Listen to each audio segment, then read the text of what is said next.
الفيديو ده طبعا عشان اقول كل سنه وانتم طيبين ومبروك على الثانويه العامه، وانا جاي هنا ادي نصيحه للطلبه وفي نفس الوقت اولياء الامور لما يبتدوا يختاروا الجامعات. فانا نصيحتي بصوا، انا هتكلم على كميات او كليات القمه، او الكليات العمليه، لان انا جاي من كليه عمليه. زماننا غير او زماننا احنا غير زمانكم دلوقتي، تمام؟ تفرق كتير، المعايير كلها اختلفت. وعشان كده انا بقول لك اصلح لك. انت لو انت رايحها كشغف روح، ها. اما انت لو رايحها على اساس حاطط علامه الدولار دي قدام عينيك، فده انت بتحلم. انت بتحلم في ناس من كليات عمليه كتير ومش لاقيه تشتغل ومش عارفه تطلع بره، يعني لا عارفه تطلع فوق ولا تفضل في مكانها، بالعكس ابتدى تنزل.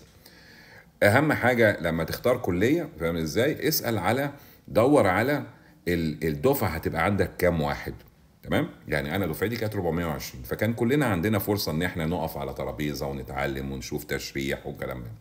اما انت لو بتتكلم على 2003 وكلام من ده، اذا كانت الجامعه ما عندهاش الامكانيه ان هي ت... ت...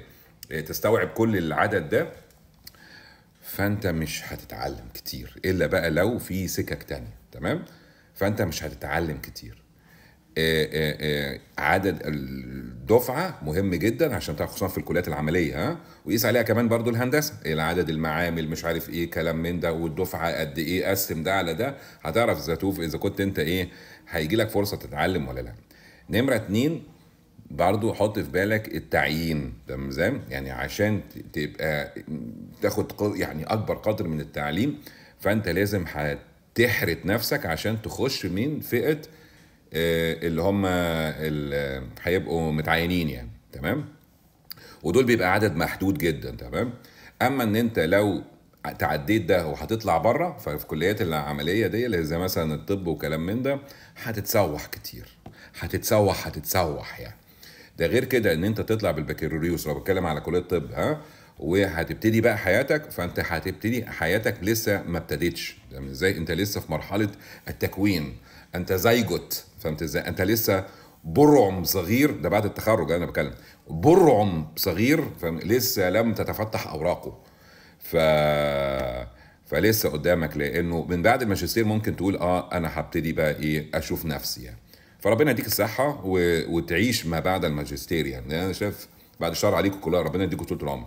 دلوقتي كميه الناس اللي بتتخطف وسنها صغير دي كتير، فربنا يديك طول العمر وتشوف نتيجه الماجستير باذن واحد احد. فالحاجه التانيه، لا طب انا هخش بقى هخش بقى جامعات خاصه. انا عايز اقول لك حاجه دلوقتي، ابعد عن الحاجات اللي هي ليها اسامي معوجه دي، اف اس او وبي بي اس اي ومش عارف كلام من ده. انا هقول لك على تجربه، واحد بعت لي حتى فيديوهات، ابنه مخلص مدارس اجنبيه، الولا بسم الله ما شاء الله في اللغه بتاعته جميل، بس في العربي ما مش قوي، لدرجه بشوف ان كله تعليمه من صغر كله لغه اجنبيه. فالمهم راح دخله كليه عمليه اجنبيه، تمام؟ مشهور بالويب سايت لما تقرا ان انت تحس ان انت رحت مثلا جامعه اوكسفورد، جامعه كليفلاند، فاهم ازاي؟ و فبيبعت لي بقى الفيديوهات، لانه هو ابنه بقى مش فاهم حاجه. ابنه مش فاهم حاجه، لانه طبعا الاساتذه الدكاتره هم جايين من جامعات تانية حكوميه، تمام؟ ده عين شمس، القاهره، مش عارف كلام من، ودول تلات ارباع المحاضره عربي، تمام؟ وشو بعد كده انجلش، فالولا سايح، العربي ما بيفهموش. جميل. خد بقى التقيله، ده جايب لي فيديوز بعيد لي فيديوز وهو بيقول، والمحاضر المفروض الاستاذ الدكتور بيتكلم يعني، بعيد خالص عن كليفلاند دي، تمام؟ انسى كليفلاند دي. بعد كده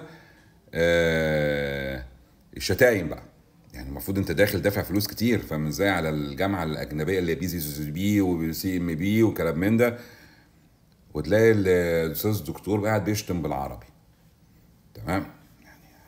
طب اشتم بالانجليزي يا اخي، ها؟ على الاقل نعرف ان انت يعني احنا يعني ما تبقى ما تاخدش المنتاليتي بتاعت الجامعه العربيه اللي هو الحكوميه وتنقلها في الجامعه الاجنبيه، اللي هي المفروض المواطن ده اللي بيدفع فلوس كتير متوقع خدمه معينه يعني. فعشان كده بقول لك ما تتوهمش، الراجل انقذ ابنه على اخر لحظه وطلعه من الجامعه على اساس انه يلحق انقاذ ما يمكن انقاذه يعني. فعشان كده بقول لكم ما تتغروش في الجامعات دي، اسالوا كتير، وعندكم تشات جي بي تي، وعندكم دلوقتي النت فاتح، هيقول لك النتيجه عامله ازاي، مين الرانكينج اللي هي التقييمات. من المختصر اسمها ايه دي، جامعات القمه مش هي دلوقتي الترند. لو انت عايز حاجه دلوقتي تغير بيها المفهوم، انت خش في عالم الارتفيشال انتليجنس، وده منه كمان في مجال طبي زي المعدات الطبيه والهندسه الطبيه ومش عارف ايه، كله داخل في موضوع التكنولوجي ده. او حتى لو دخلت في موضوع الهندسه، البرمجه والارتفيشال انتليجنس والسوفت وير بروجرامنج ومش عارف، كل ده سوقه دلوقتي، ده سوقه. فاهم ازاي؟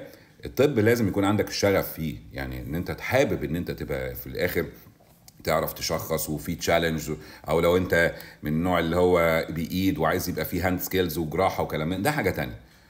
فهتتعب بس هتشوف. يعني بالنسبه للماده الطب لازم تديله الاول كتير كتير كتير، فهمت ازاي؟ عشان يندع. فاهم ازاي؟ فهو مش هيندع لوحده، لازم انت تديله ايه؟ كتير، عشان في الاخر ايه؟ يديك التنديعه دي.